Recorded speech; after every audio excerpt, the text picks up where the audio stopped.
Gender, female. Title, The Shower That Wasn't There. It started with the sound of running water, a steady hiss, and then the distinct splash of a body hitting a tub. I knew, with a cold certainty that settled deep in my bones, that I was utterly, terrifyingly alone in my house. My little bungalow on Elmwood Street was my sanctuary. Single story, nothing to hide behind or above. Just me, my cat, Mittens, and the quiet hum of the refrigerator. I'd just finished scrubbing the last of the dinner dishes at precisely 9:47 p.m. I remember the time because the local news was just starting, and I'd left the TV on in the living room. Mittens was curled up on the armchair, a warm, purring lump. Everything was normal, peaceful even. Then, from what sounded like the ceiling directly above my head, came the undeniable rush of a shower turning on. My blood ran cold. There is no upstairs.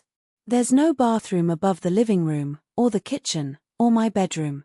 There's just attic space, dark and dusty and inaccessible from the main floor.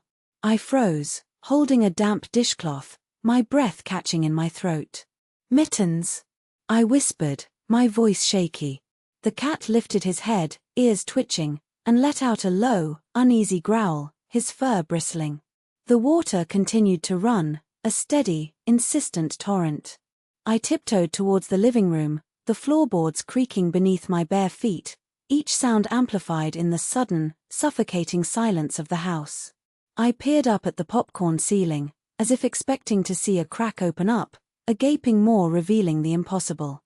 Nothing. Just plaster and paint. I tried to tell myself it was the pipes, some weird plumbing anomaly that only happened when I was home. I've lived here for 5 years, and this has never happened before. I paced, trying to shake off the rising panic, telling myself it was just the wind, or maybe a neighbor's faulty sprinkler system I was somehow hearing through the walls.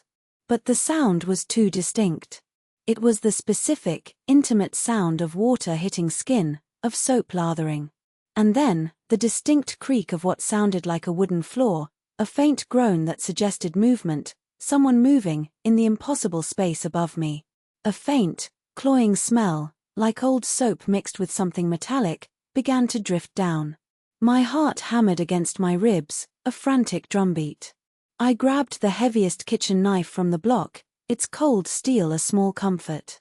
I stood in the hallway, directly beneath the epicenter of the noise, the knife clutched so tightly my knuckles were white.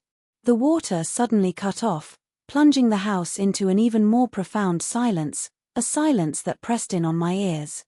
Then, a single, slow drip echoed from above. Drip. Drip. Drip. It was a deliberate, taunting rhythm. And with the last drip, a soft, wet thud resonated, like something heavy being placed on the floor. It wasn't a creak this time.